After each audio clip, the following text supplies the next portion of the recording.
Hi అండి, అందరు ఎలా ఉన్నారు? నేనైతే బాగున్నాను. Welcome to our channel Chandras Leela. ఇంకా మన ఛానల్ని ఎవరైనా సబ్స్క్రైబ్ చేసుకోకపోతే ప్లీజ్ సబ్స్క్రైబ్ చేసుకోండి అండ్ సపోర్ట్ మీ. అండ్ ఈరోజు నేను చేయబోయే వంట యాక్చువల్లీ మా కుంపట్లో పెరిగిన గోంగూరతో నేను చట్నీ చేయబోతున్నానండి. కుండీలు ఖాళీగా ఉన్నాయి, అంటే యాక్చువల్లీ చిన్న చిన్న చెట్లు ఉన్నాయి, మనీ ప్లాంట్, అలోవెరా అండ్ కరివేపాకు చెట్టు అట్లా ఉన్నాయి. నేను సరేలే సీడ్స్ ఉన్నాయని చెప్పి స్పేస్ ఉంది కదా అక్కడక్కడ అని చెప్పి వేసేసాను. చాలా బాగా వచ్చిందండి. మొత్తం 3 కుంపట్లలో చాలా బాగా వచ్చింది ఆకులు. చట్నీ కొద్దిగా అయిందండి, ఎందుకంటే ఆకులు కొన్నే ఉన్నాయి కాబట్టి. సో అంతా ఉడికించిన తర్వాత చట్నీ కొద్దిగానే అయింది, బట్ చాలా బాగుండిందండి టేస్ట్. ఒకసారి చూడండి, నేను చాలా బాగా చేసినాను. ఒకసారి మీరు కూడా నేను చెప్పినట్లు ట్రై చేసి చూడండి, ఎట్లా ఉందో కామెంట్ చేయండి. అందరూ చేసేలాగే చేశాను, కొత్తగా ఏం కాదు. బట్ మనం పెంచుకున్న చెట్లు ని వండుకొని తింటే అది టేస్ట్ వేరే కదా. అంటే ఇదేదో మన పంటలాగా అనమాట.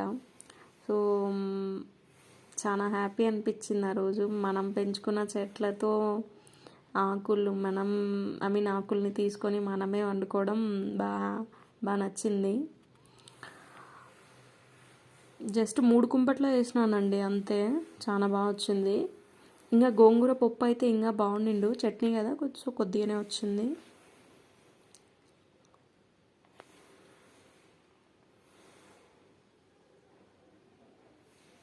ఇవి జస్ట్ ఆకులోటే పీక్కోవాలండి. ఆకులు పీకిన తర్వాత కొన్ని రోజులకి మళ్ళీ ఎగురు వస్తుంది. ఒకసారి సీడ్స్ వేసి చెట్లు వస్తే మనం దాన్నే ఒక 4-5 టైమ్స్ యూజ్ చేసుకోవచ్చు. జస్ట్ అట్లా పెద్ద పెద్ద ఉన్న ఆకుల్ని జస్ట్ కట్ చేసుకోవడం, చిన్న చిన్న ఆకుల్ని అట్టే పెట్టేస్తే ఒక 15 to 20 డేస్కి మళ్ళీ అవి కూడా పెద్దగా అయిపోతాయి. గోంగూర చాలా మంచిది అంటారండి. బ్లడ్ లేని వాళ్ళకి గోంగూర తింటే ఐరన్, బ్లడ్ అండ్ ఐరన్ చాలా బాగా వస్తుంది అని అంటారు. గోంగూరని ఉడికించుకొని ఆ వాటర్ వంపేయకోకుండా ఆ వాటర్ అట్లే పెట్టుకొని జస్ట్ హాఫ్ లెమన్, నిమ్మకాయ అండ్ 1 స్పూన్ హనీ కలుపుకొని తాగితే ఐరన్ బాగా వస్తుంది అని అంటారు. మంచిదే అండి, అన్నీ మంచివే, మనం తినాలంతే. బట్ ఆ జ్యూస్ అయితే చాలా చేదుగా ఉంది. సో హనీ కొద్దిగా ఎక్కువ వేసుకొని తాగేయచ్చు.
అంతా పీకేసినామండి. చూడండి ఇట్లా చెట్లన్నీ బోడిగా అయిపోయినాయి.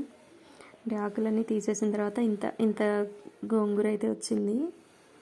దీన్ని ఇప్పుడు ఉడకబెట్టేద్దాం. కొన్ని పచ్చిమిరపకాయలు and half glass water, 3/4 glass వరకు తీసుకొని దీన్ని బాగా ఒక 5 to 10 minutes బాగా ఉడికించేసేయాలండి.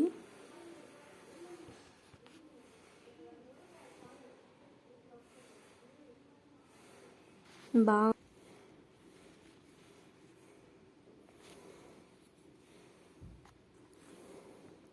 ఇప్పుడు కొన్ని శనక్కాయలు తీసుకొని బాగా వేయించుకోవాలి.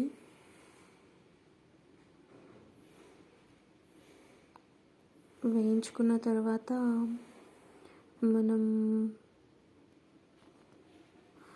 ఒక మిక్సీ జార్ తీసుకోవాలి. ఆ మిక్సీ జార్లో వెల్లుల్లి, తర్వాత కొద్దిగా ఉప్పు, తర్వాత మనం వేయించి పెట్టుకున్న శనక్కాయలు వేసుకొని ఫస్ట్ గ్రైండ్ చేసుకోవాలండి.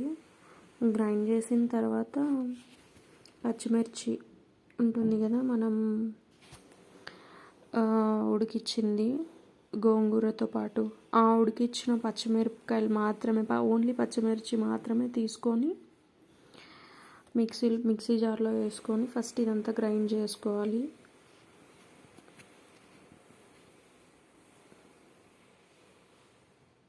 ఇంకా పచ్చిమిర్చి సరిగ్గా ఉడకలేదండి. అలా ఓన్లీ ఫస్ట్ ఉప్పు, వెల్లుల్లి అండ్ శనక్కాయలు మాత్రమే గ్రైండ్ చేసుకోవాలి. తర్వాత పచ్చిమిర్చి కూడా వేసుకొని ఇట్లా గ్రైండ్ చేసుకోవాలి. తర్వాత లాస్ట్లో గోంగూర మాత్రమే తీసుకొని జస్ట్ ఒక్క తిప్పాలండి. జస్ట్ ఒక్కసారి వన్ ఆర్ 2 టైమ్స్ తిప్పేస్తే కొద్దిగా బరకగా ఉండాలి. సో ఇంతే అండి, ఫైనల్లీ మన చట్నీ రెడీ అయిపోయింది. లాస్ట్లో కొద్దిగా ఆనియన్స్ ఎక్కువే వేసుకోండి. ఆనియన్స్ ఎక్కువ ఉంటే కొంచెం బాగా టేస్ట్ ఉంటుంది. సో కొన్ని ఎక్కువ ఆనియన్స్ కట్ చేసుకుంటే చట్నీ కూడా కొద్దిగా ఎక్కువ క్వాంటిటీలో ఉంటుంది అండ్ టేస్ట్ కూడా బాగుంటుంది. చపాతీలోకి, వేడి రైస్లోకి, ముద్దలోకి చాలా బాగుంటుందండి గోంగూర చట్నీ. నేను చపాతీలు కూడా కొన్ని చేశాను ఆ రోజు. అండ్ పోపు పెట్టుకోకూడదండి దీంట్లోకి, టేస్ట్ మొత్తం పోతుంది. వితౌట్ ఆయిల్ అయితేనే టేస్ట్ బాగుంటుంది. మ్యాక్సిమం చట్నీలు అన్నిటిలోకి పోపు పెట్టుకోకుండా ఉండడానికి ట్రై చేయండి.